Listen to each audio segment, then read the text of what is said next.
прелесть всего в том, что это будет над родным городом, и ну, такое бывает раз в жизни.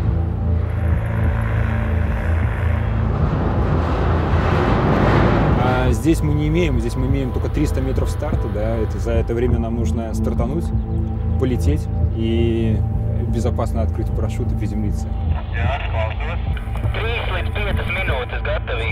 Чем высота меньше, тем времени это становится меньше. Принятие решения да, должно происходить мгновенно. И за это время происходит слишком много действий, на которые нужно адекватно среагировать и принять правильное решение в каждом из них.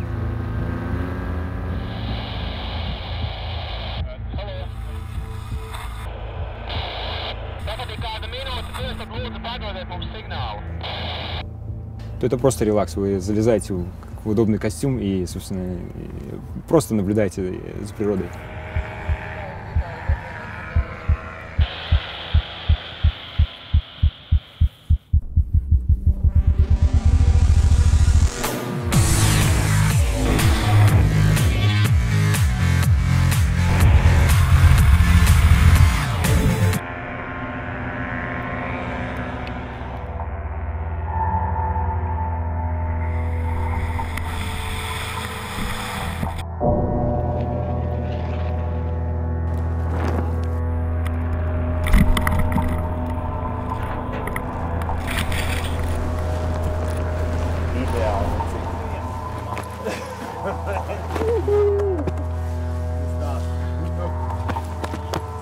Отлично было, да? Ready, set, go.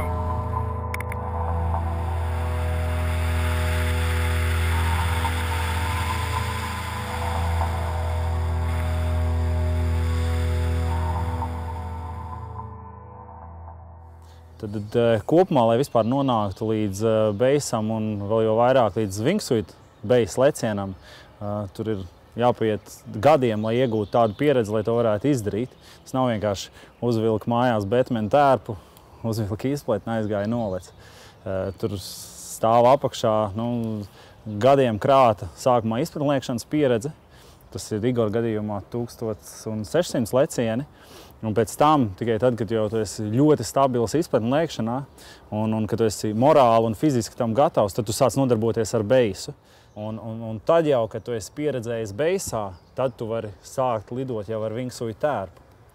Un tā kā tas ceļš ir gadiem ilgs, ja Igoram arī 350 beis lecienu pieredze, un attiecīgi jau arī gadiem lēkts kalnos tieši ar Wingsuit tērpiem. Wingsuit, когда он был изобретен, сначала для бейса его никто не применял, его пробовали с самолетов. И я помню, я получил маленькие крылья, я заказал, увидел что-то в интернете, заказал маленькие крылья, одел, полетел с самолета, вылетел, что-то меня побросало, потом вроде бы понял, как это все дело управляется. Лечу, и я не понимаю, что я делаю, как в малой авиации. Ты летишь вперед-назад, в бок, налево или направо, ты не понимаешь, ты понимаешь только перегрузки, и все. И я прыгнул раз, два, три, 10, и как-то эту тряпку собрал, собственно, на полку бросил, и понял, наверное, что Wingsuit это все, полная ерунда.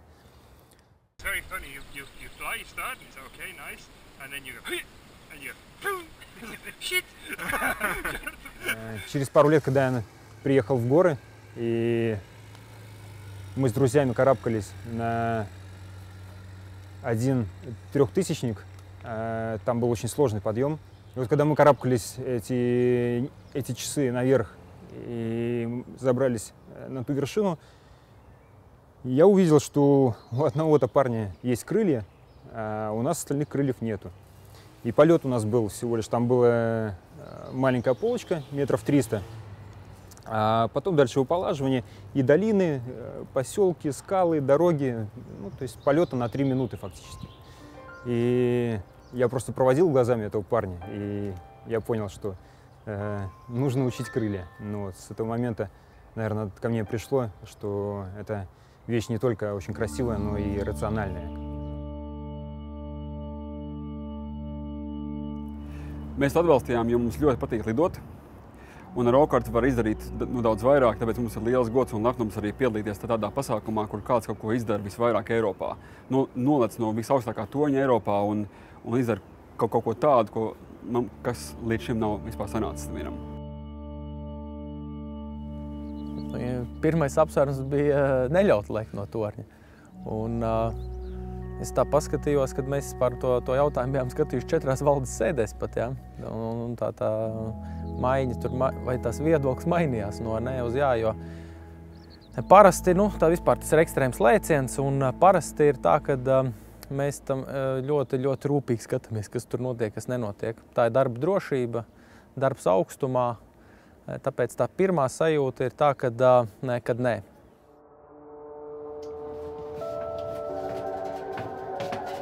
Ar Igoru viss sākās pagājušā gada decembrī, kad uzrādījās kāds Igora draugs, kurš man piezvanīja un teica, mums ir tāds projekts, mēs gribētu nolekt, un mēs jums piedāvājam to nofilmēt.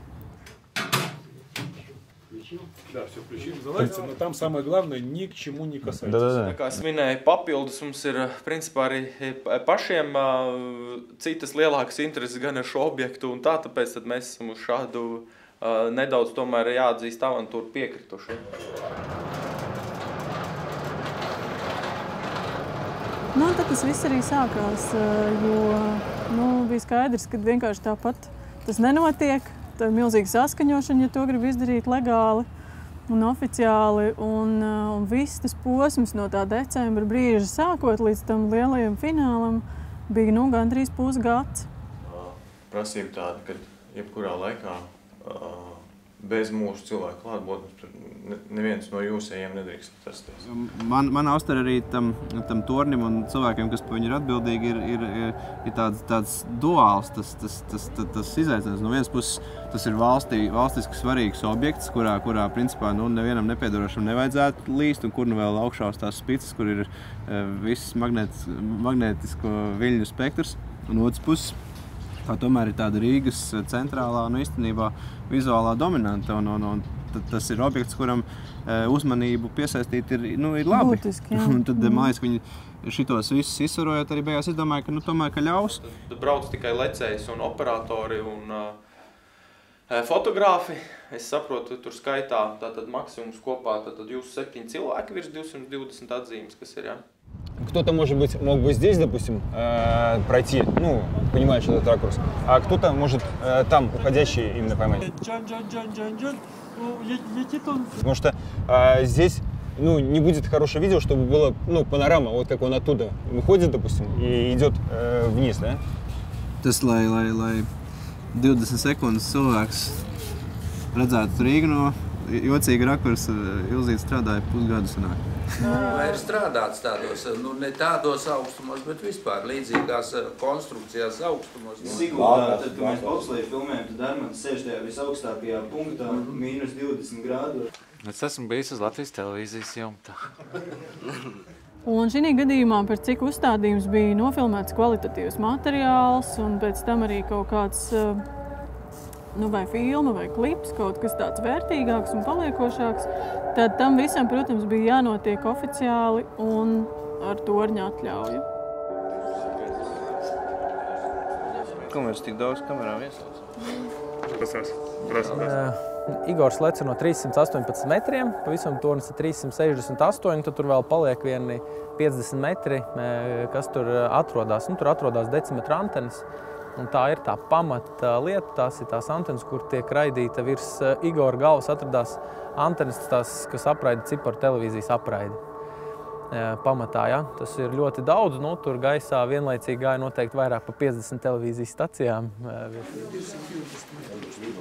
Trešdien tas vienīgais loks, kur mēs varam ielikt, jo uz rītdienu mēs vēl neesam gatavi. Короче, два варианта есть. Либо тогда выходить в вингсюте наружу, это не очень удобно. Вариант второй, какую-то платформу здесь сделать. Да, здесь вообще все хорошо. Но эта сторона нам не очень.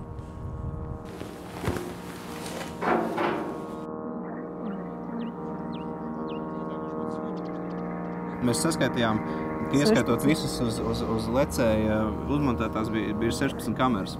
No tām, un 8 ir tādas, kuras operē dzīvi cilvēki. Un tad 2 dienas pirms leciena es Igoru paņēmu, parādi man, kāda tā trajektorija. Там 50 метров, это же разницы большой нет. Ну вот, и потому я думаю, что главное быстро меня поймать.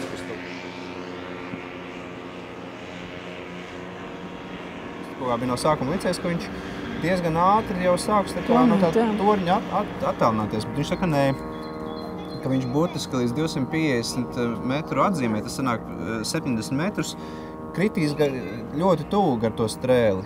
Un tas īstenībā daudz ko mainīja, jo tad mēs sapratām, ka mums visi tie operatori, kas sēdēja uz tām platformiņām, uz pašas tās antenas sas, ka viņi principā dabūs tādu punktiņu, kurš krīt un punktiņu, kurš attālinās. Tā ir pirmā, kuras varētu būt, un tad otrā šitā te, ja? Jā, šitā ir labāka. Igors domā, ka tomēr augšu labāka. Tad lido garām. Viņš jau redz, ka es lidoju, viņš parāda roku, ka viņš ir gatavs. Un es atkal lidoju tādu pašu augstu. Sanāk tā, ka Igors vienīgais zina trajektoriju, kādā viņš lidos. Tā kā viņa viedoklis arī ir šis vienīgais. Mēs tur minējām, mēs zīmējām, mums bija tās līknes, bet tikai faktiski īstajā dienā tu ieraugi un saproti, kāda ir tā trajektorija un kur ir tie uzsvari un kas ir tas būtiskais. Мы сейчас находимся под самой высокой точкой в Латвии. Это, так сказать, башня, под которой видим всю Ригу. Была идея уже много лет совершить с нее прыжок. Прыжок необычный, а прыжок в костюме типа крыло. Это будет планирование на достаточное расстояние от башни, и после этого только открытие и приземление. Prioritātes pirmajam lecienam vienkārši dabūniet, kā jums liekas, kā jūs varat dabūt pašu lecienu. Otrajā reizē mēģinam dabūt to lietu, ko mēs runājam, kad lēcējs kopā ar kaut kādu piesaisti pie torņa. Tāpēc, kad ir vai nu visticamāk, ka tas ir priekšplāns tuvu tornim. Valdiņi tur mēģina nofilmēt pašu spīces loģistiku, uzriktēšanos. Šembergs pirmajā lecienā filmē to skatītāju reakcijas. Tikai.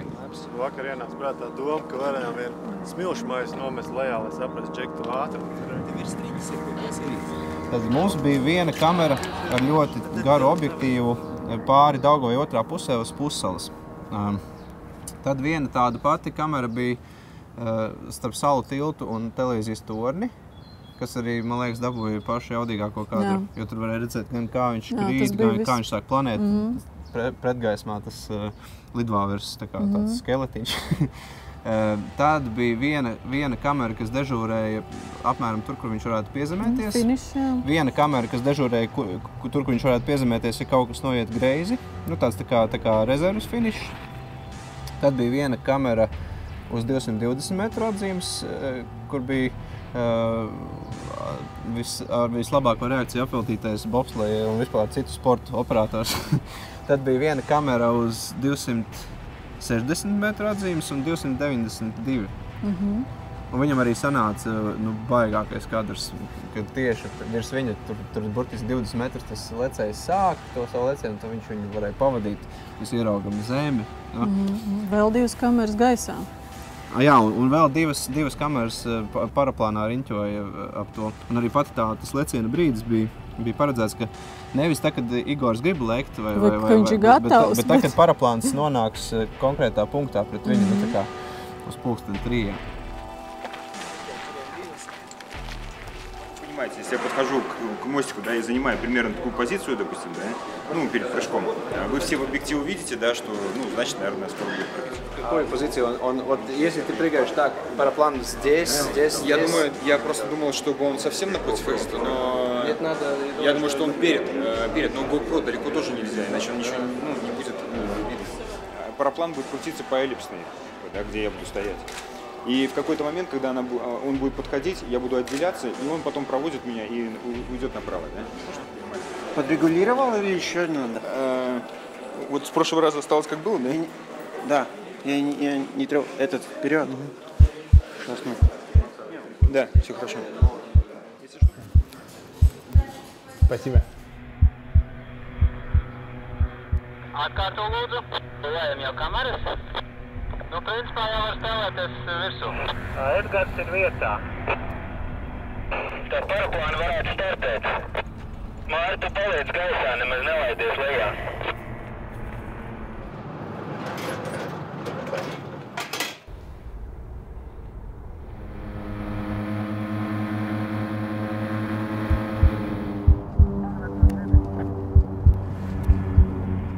Visi laikam ir vietā, ne? Это огромная работа. Ну, кто-то жужжит, кто-то снимает, кто-то говорит, подожди, рация кричит там, и уже можно. И, наверное, здесь, скажем так, не было того времени для постоять, подумать, наверное, или просто обвести, скажем так, горизонт.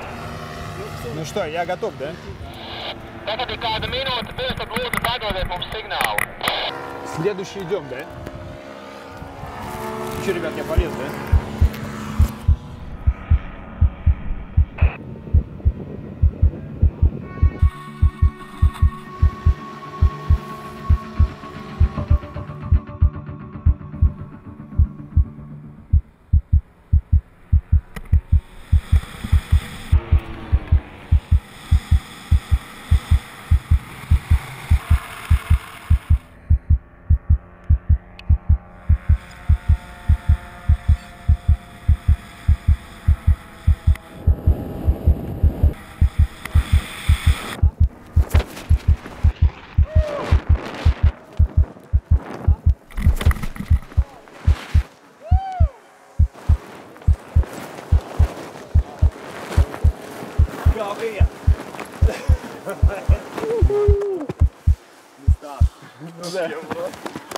Игорь, старт, sajūtas.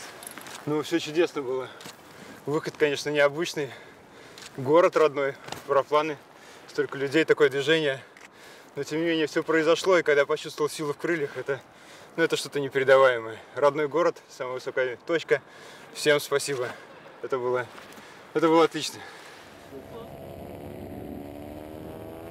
Bet tā, kad es redzēju to rakursu, kas ir tas, ko viņš redz, to darot, tad es sapratu, ka laikam jau tomēr, ja tu kā dzīva persona vari dabūt ar savām acīm skatīties uz pasauli no tāda skatu punkta un tāda ātrumā, ka tur tomēr tas ir, tā īstenībā ir izkāpšana ārpus cilvēcisko spēju robežām. Man liekas, tā būtiskā atšķirība ir tā, ka mēs lecam Norvēģijā, lecam Itālijā, bet tagad tas ir noticis Rīgā, mūsu dzimtajā pilsētā. Un tas ir pirmais бейс лeciens Балтijā, бейс Wingsuit лeciens. Конечно, когда, пройдя все эти испытания, скажем так, с согласовываниями, я все-таки оказался на вершине с официальной бумагой в кармане. Ну, для меня это был бринус. Я, конечно, глядя на Ригу, глядя на башню и понимая, что я стою на вершине Риги, именно на вершине Риги,